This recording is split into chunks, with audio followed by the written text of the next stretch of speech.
नमस्कार प्रिय भक्तगणों, स्वागत है।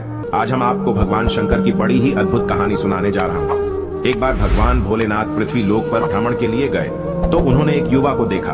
वह ईश्वर को दोष देता जा रहा था। वह अपने जीवन से निराश था, दुखी था। तब भगवान शंकर बौद्ध भिक्षु का रूप धारण करके उस युवा को असली दुख के बारे में ज्ञान देते हैं। तो चलिए इस कहानी के माध्यम से समझते हैं कि असली दुख क्या होता है। अगर आप यह कहानी सुन रहे हैं तो पूरा सुनिए। इस कथा को आधा अधूरा छोड़कर जाने की गलती मत करिएगा, क्योंकि इस पवित्र कथा को पूरा सुनने से मनचाहा फल की प्राप्ति होगी। इसलिए इस कथा को पूरा सुने। आप शिव भक्त हैं तो भोलेनाथ का अनादर ना करें। सुख और दुख एक ही सिक्के के दो पहलू हैं। ये बात तो आपने सुनी ही होगी। सुख और दुख हमारे जीवन में लगातार आते ही रहते हैं, पर हमें लगता है कि हमारे जीवन में हजारों दुख है, हजारों समस्याएं हैं। लेकिन अगर आप वास्तविक तौर पर देखें, अगर आप इस बात को अच्छी तरह से समझें, तो आप यह समझ पाएंगे कि हमारे जीवन में केवल एक ही दुख होता है। और दुख क्या है वो हम इस कहानी के माध्यम से जानेंगे। और उस दुख का निवारण, उस दुख का समाधान क्या है वो भी हम इस कहानी में ही जानेंगे। तो इस कहानी के अंत तक जरूर बने रहिए। एक समय की बात है, एक गांव में एक व्यक्ति रहता था। उसका नाम सोनू था। वह बड़ा आलसी था और अपने जीवन से बहुत निराश था। और उसका कारण यह था कि उसने अब तक अपने जीवन में कुछ भी हासिल नहीं किया था। वह कुछ भी नहीं करता था। उसके घर वाले भी इस बात से बहुत परेशान रहते थे।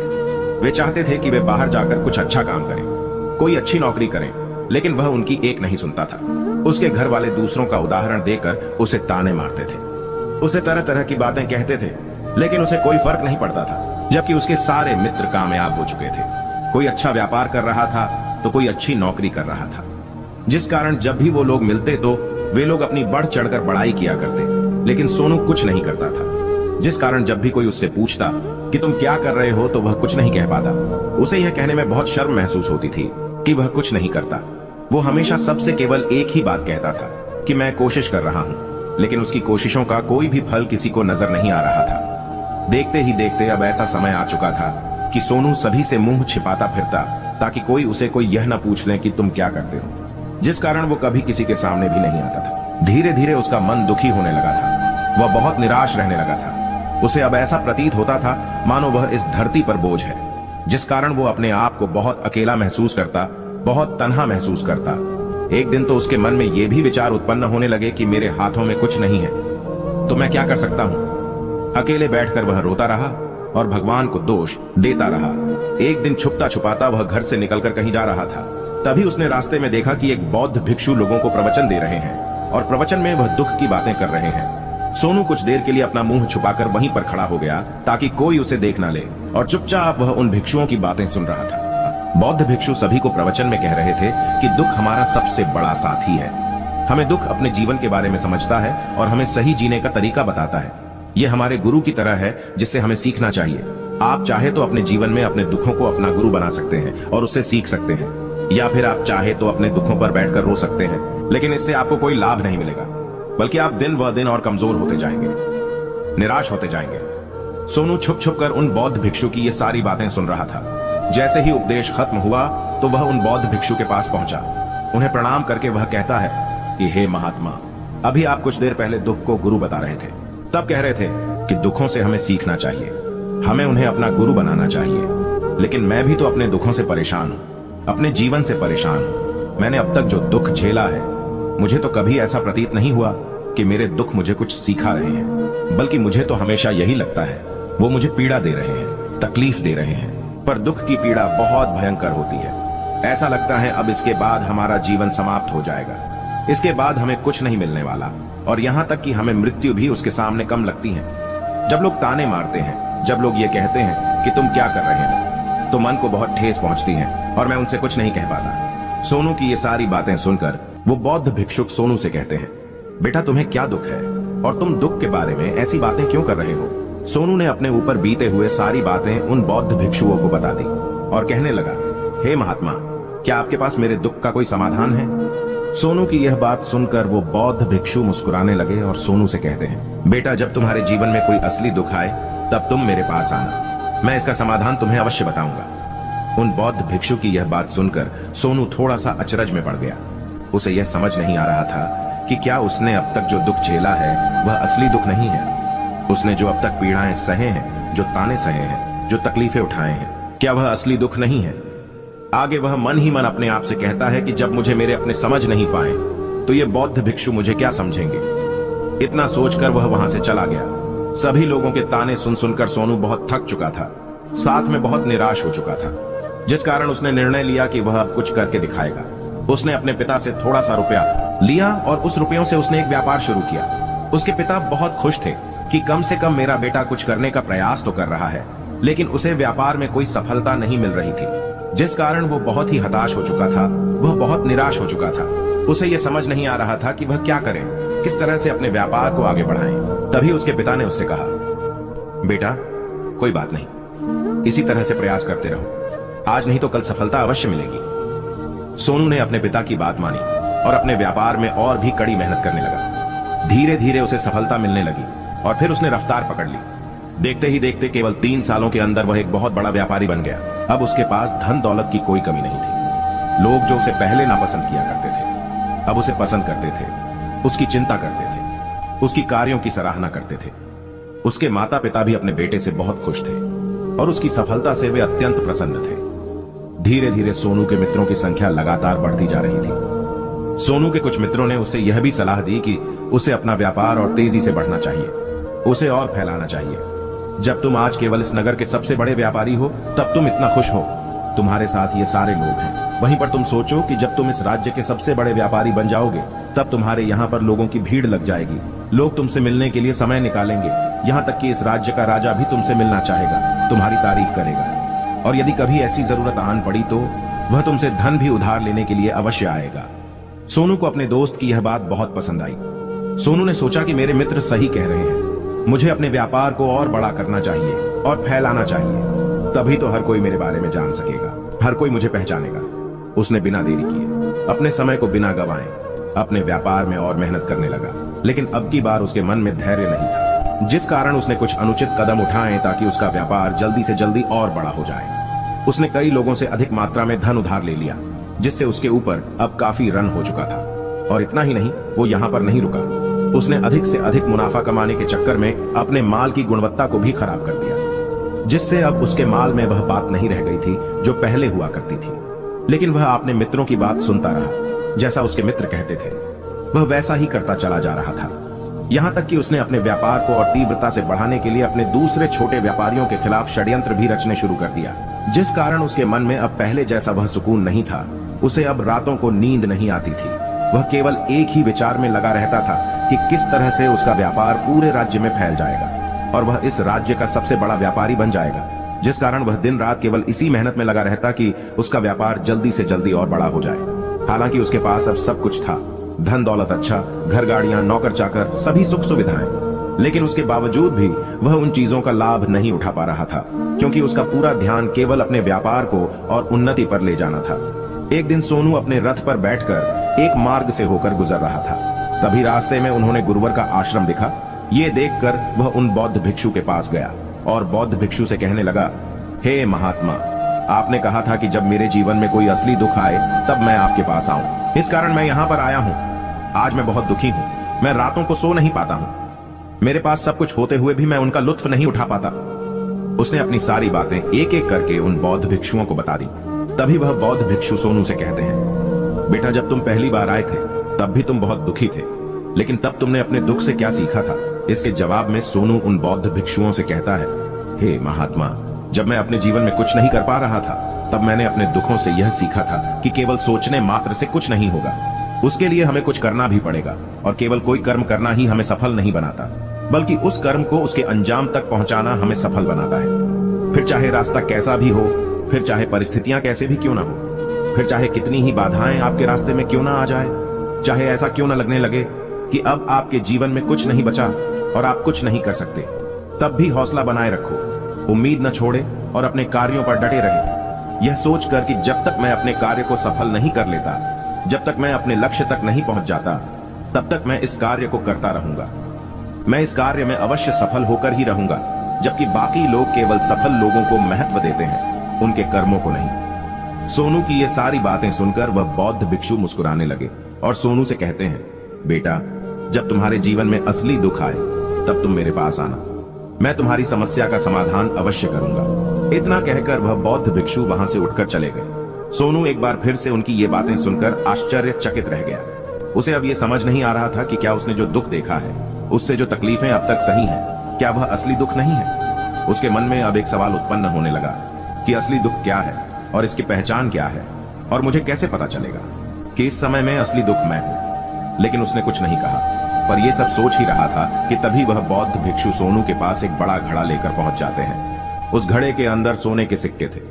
उस घड़े को देते हुए वह बौद्ध भिक्षु सोनू से कहते हैं, बेटा तुम इसे उस पैर के नीचे दबा दो, क्योंकि ये मेरे किसी काम का नहीं है। जब मुझे इसकी जरूरत पड़ेगी तब मैं वहां से खोद कर निकालूंगा, लेकिन अभी के लिए इसे वहां पर मिट्टी के नीचे दबा दो। सोनू ने उस बौद्ध भिक्षु की बात मानी ली और वो घड़ा उस पैर के नीचे जाकर मिट्टी में दबा दिया। इतना करके वह गुरुवर को प्रणाम करता है और वहां से वापस अपने घर की ओर लौट जाता है। धीरे धीरे समय बीतता गया। समय के साथ साथ सोनू व्यापार में और भी ज्यादा उन्नति कर चुका था, लेकिन माल की गुणवत्ता अच्छी न होने के कारण अब उसके व्यापार में घाटा होने लगा और धीरे धीरे ऐसा समय आया कि उसका व्यापार पूरी तरह से चौपट हो गया। अब उसके पास कुछ नहीं बचा था, बल्कि उसने जो कर्जे लिए थे वो कर्जे भी अब उसे चुकाने थे। लेकिन वह तो यह सोचकर निश्चित था कि उसने जो कुछ भी कर्जा लिया है वो कर्जे उसने अपने मित्रों से लिए हैं, जिस कारण वह उन्हें लौटाने में थोड़ी देर अवश्य कर सकता है। वह तो यह सोच रहा था कि उसके मित्र उसका बुरे समय पर साथ देंगे, लेकिन सबसे पहले उसके मित्र ही उसे अपना कर्ज वापस लौटाने की मांग करने लगे। तब सोनू को एहसास हुआ कि कोई भी अपना नहीं है। उसने अपने मित्रों से उस कर्ज को लौटाने के लिए थोड़ी सी मोहलत मांगी, लेकिन सोनू के किसी भी मित्र ने उसे कर्ज लौटाने के लिए वह मोहलत नहीं दी, बल्कि वे लोग उसे जान से मारने की धमकी देने लगे। अपने मित्रों के मुंह से यह सब सुनकर सोनू बहुत ही आश्चर्यचकित रह गया। वह जो कुछ सोच रहा था सब कुछ उल्टा पड़ गया। जिस व्यापार के चलते उसके इतने मित्र बने थे, इतने शुभचिंतक बने थे, वे सब उससे दूर जाने लगे थे। हर कोई उससे पीछा छुड़ाना चाहता था, कोई भी उसका साथ नहीं देना चाहता था। धीरे धीरे उसके सारे संपत्ति नीलाम हो गई। अब उसके पास कुछ नहीं बचा था। वह सड़क पर आ चुका था। उसने हार मानकर अपने माता पिता से कहा, पिताजी मेरी मदद कीजिए, मेरे ऊपर बहुत ऋण है, मुझे उसे लौटाना है, कृपया करके मुझे थोड़ा सा धन दे दीजिए। इस पर सोनू के पिता ने सोनू से कहा, बेटा मेरे पास तो ले देकर बस यही एक छोटा सा घर है। अगर ये अभी मैं तुम्हें दे दूं, यदि मैं इसे भी बेच दूं, तो मैं और तुम्हारी माँ कहाँ रहेंगे? हमें भी दर दर की ठोकरें खानी पड़ेगी, हमें भी सड़कों पर भीख मांगनी पड़ेगी। ले देकर अब हमारे पास केवल यही संपत्ति बची है, इसलिए मैं तुमसे क्षमा मांगता हूँ। अपने माता पिता के मुख से यह सुनकर सोनू चुपचाप वहां से चला गया, पर मन ही मन सोच रहा था कि अब मेरे पास कुछ नहीं बचा। जो था वह तो सब लुट गया, बर्बाद हो गया। अब मैं जीकर क्या करूंगा? अब मेरे पास केवल एक ही रास्ता है जिससे मैं अपने कर्जदारों से अपना पीछा छुड़ा सकता हूँ। यह सोचता हुआ वह एक ऊंची पहाड़ी की ओर पहुंचा। वह पहाड़ी पर चढ़ता ही जा रहा था कि तभी उसे याद आया कि उन बौद्ध भिक्षु ने कहा था कि जब तुम पर असली दुख आए तभी तुम मेरे पास आना, मैं तुम्हारी समस्या का समाधान अवश्य करूंगा। यह सोचकर सोनू के मन में एक बार फिर उम्मीद की वह लहर दौड़ पड़ी। सोनू तुरंत दौड़ता हुआ उन बौद्ध भिक्षु के पास पहुंचा और सोनू ने उन्हें प्रणाम करके अपने ऊपर बीती हुई हर एक बात उन्हें बता दी और कहने लगा कि हे महात्मा, आपने कहा था कि जब मेरे ऊपर असली दुख आएगा तब आप उसका समाधान अवश्य करेंगे। तब वह बौद्ध भिक्षु सोनू की इस बात को सुनकर मुस्कुराने लगे और कहते हैं, बेटा कहां है असली दुख? जब तुम्हारे में असली दुख आएगा तो मैं उसका समाधान अवश्य करूंगा। उन बौद्ध भिक्षु के मुख से यह सुनकर सोनू के सब्र का बांध टूट गया और सोनू ने उन बौद्ध भिक्षुओं से कहा, हे महात्मा, आखिरी असली दुख क्या होता है? क्या मैंने आज तक जो भी दुख झेला है, जो भी तकलीफें आज तक मैंने सही हैं, क्या ये दुख नहीं है? क्या इसे दुख नहीं कहते? तभी वह बौद्ध भिक्षु सोनू से कहते हैं, बेटा पहले तुम मुझे ये बताओ कि तुमने अपने दुख से क्या सीखा है। इसका जवाब देते हुए सोनू उन बौद्ध भिक्षु से कहता है, हे महात्मा, मैंने तो यही देखा है कि जो लोग तुम्हारी तरक्की में तुम्हारा पीछा करते हैं, तुम्हारे साथ जुड़ते हैं, वह लोग तुम्हें अवश्य धोखा देंगे, क्योंकि ऐसे लोग बुरे समय पर तुम्हारा साथ नहीं देने वाले, बल्कि तुम्हारा फायदा उठाने का ही वह प्रयास करेंगे। इसलिए ऐसे लोगों पर भरोसा न करें, बल्कि जो लोग तुम्हारी असफलता के समय पर, तुम्हारे बुरे समय पर तुम्हारे साथ खड़े हैं, वही तुम्हारे असली मित्र हैं और वही तुम्हारे साथ रहते हैं। और ऐसे लोग तुम्हें बहुत कम मिलते हैं, और जिन्हें भी ऐसे लोग मिलते हैं उन्हें हमेशा उनकी कद्र करनी चाहिए। आगे सोनू उन बौद्ध भिक्षु से कहता है कि जब तुम कोई कार्य कर रहे हो तो उसे पूरी ईमानदारी से करो, धैर्य रखो, लालच न करो और अपने लक्ष्य तक पहुंचने के लिए किसी के लिए भी कोई षड्यंत्र न रचो, क्योंकि ऐसा करने से तुम्हारे साथ ही बुरा होगा और तुम हमेशा नुकसान में रहोगे। सोनू की ये सारी बातें सुनकर बौद्ध भिक्षु उस पैर के पास पहुंचे। उन्होंने गड्ढा खोदा और वह घड़ा निकालकर सोनू के हाथ में थमा दिया, जिसमें सोने के सिक्के भरे हुए थे। वह घड़ा सोनू के हाथ में थमाते हुए उन बौद्ध भिक्षुओं ने कहा, लो इसे पकड़ो, और जब तुम्हारे जीवन में असली दुख आए तब तुम मेरे पास आना, मैं इसका समाधान अवश्य करूंगा। सोनू अब भी बड़ी अचरज में था। उसे यह समझ में नहीं आ रहा था कि आखिर यह असली दुख है ही क्या। लेकिन उसने अपने हाथों में पड़े हुए उस घड़े को देखा जिसके अंदर सोने के सिक्के थे। यह देखकर उसे मन ही मन ये लगा कि चलो अब थोड़ी सी राहत अवश्य हो जाएगी, मैं अपने मित्र का वो कर्ज लौटा सकूंगा और एक नया व्यापार भी फिर से आरंभ कर सकूंगा। जिस कारण उसने उन बौद्ध भिक्षुओं को प्रणाम किया, उनका धन्यवाद किया और वहां से चल पड़ा। सोनू ने उस सोने के सिक्के से सभी का कर्ज लौटा दिया और अपने लिए एक बार फिर से नया व्यापार शुरू किया। व्यापार छोटा था, लेकिन अब की बार सोनू बहुत खुश था। उसने पूरी ईमानदारी, मेहनत और लगन के साथ अपने व्यापार पर काम किया और देखते ही देखते एक बार फिर से वह एक बड़ा व्यापारी बन गया। लेकिन अब की बार वो बहुत खुश था, क्योंकि इस बार उसने कोई लालच नहीं की, न ही किसी के लिए षड्यंत्र रचा, बल्कि उसने पूरी ईमानदारी और मेहनत के साथ अपने व्यापार पर काम किया। लेकिन जैसे जैसे आप धनी होते जाते हैं, जैसे जैसे आप अमीर बनते जाते हैं, आपके मन में एक डर और उत्पन्न होने लगता है और वह अपनी दौलत को न खो दे, जिस कारण आप लोग दान करना शुरू कर देते हैं, पुण्य करना शुरू कर देते हैं, लोगों की मदद करते हैं, ताकि आपके जीवन में कभी कोई दुख ना आए। लेकिन यह जीवन सुख और दुख का संगम है, जिस कारण हर किसी को सुख और दुख से होकर गुजरना ही पड़ता है। इसी वजह से एक बार फिर से सोनू के जीवन में एक और दुख उत्पन्न हुआ। अब की बार उसके माता और पिता दोनों की मृत्यु हो गई। सोनू अपने माता और पिता से बहुत प्रेम करता था, जिस कारण उसके मन को बहुत गहरा आघात पहुंचा। जब आखिरी बार वह उन्हें देख रहा था तो उसके मन में हजारों सवाल उत्पन्न होने लगे। वह अपने घर लौट आए। घर लौटकर उसने देखा कि जिस संपत्ति के लिए वह हमेशा लड़ते झगड़ते रहते थे, आज उसकी देखभाल के लिए कोई नहीं था। उसके माता पिता ने जो भी मेहनत की, जो भी अपने जीवन में इकट्ठा किया, सब यहीं रह गया। लेकिन अब सब कुछ खत्म हो चुका था और सोनू का मन अब बहुत बेचैन हो रहा था। उसके मन में हजारों सवाल उत्पन्न हो रहे थे और वह अपने आप को बहुत अकेला महसूस कर रहा था। उसे बहुत खाली सा महसूस हो रहा था। उसने इधर उधर देखा, लेकिन उसे कुछ समझ नहीं आया। तभी उसे उन बौद्ध भिक्षु की याद आई। वे तुरंत ही भागा भागा उन बौद्ध भिक्षु के पास पहुंचा। उसे देखते ही उन बौद्ध भिक्षु ने सोनू से सवाल किया और कहा, क्या बात है बेटा, क्या कोई फिर से कोई दुख आ पड़ा है? तभी सोनू ने कहा, नहीं गुरुदेव, अब तो सब ठीक है, लेकिन आज मेरे माता पिता की मृत्यु हो गई है और मैं बहुत अकेला महसूस कर रहा हूं। मैं बहुत दुखी महसूस कर रहा हूं, जैसे कुछ खाली सा है, जैसे कुछ अकेलापन सा है। तभी वह बौद्ध भिक्षु सोनू से कहते हैं, बेटा, इसमें दुखी होने वाली बात क्या है? यह तो जीवन है। एक दिन तो सभी को जाना है। यहाँ पर कोई भी रहने नहीं आया और ना ही कोई रहेगा। हम सब एक ना एक दिन मृत्यु को प्राप्त हो ही जाएंगे। और मृत्यु कब आएगी ये किसी को नहीं पता। हो सकता है कि तुम्हारी मृत्यु कल ही हो जाएगी या फिर आज और अब भी। यह सुनकर सोनू आश्चर्यचकित रह गया। उसने उन बौद्ध भिक्षु से कहा, हे महात्मा, आप ये क्या कह रहे हैं? मैं तो अभी जवान हूं और मुझे तो अभी अपनी पूरी उम्र जीना है। मैं तो जीना चाहता हूं, कुछ करना चाहता हूं, और आप कह रहे हैं कि मैं कभी भी मृत्यु को प्राप्त हो सकता हूं। इस पर वह बौद्ध भिक्षु सोनू से कहते हैं, बंदे, इस भ्रम में मत रहना कि मृत्यु केवल बूढ़े को आती है। बूढ़ों के सामने तो उनके जवान बच्चे तक मर जाते हैं। मृत्यु कभी किसी की उम्र देखकर नहीं आती और न ही किसी को बताकर आती है। उन बौद्ध भिक्षु के मुख से ये सारी बातें सुनकर सोनू और भी ज्यादा बेचैन हो गया और वो चुपचाप वहां से चला गया। उसके मन का वो खालीपन अब भी वैसे ही था। वह भी अपने आप को बहुत अकेला महसूस कर रहा था। उसके बाद से उसका मन अपने व्यापार में भी नहीं लगता। जब भी वह कोई कार्य करता तो उसके मन में ढेर सारे प्रश्न उठने लगते हैं। वो क्या कर रहा है, क्यों कर रहा है, और उसने इस कार्य को क्यों किया?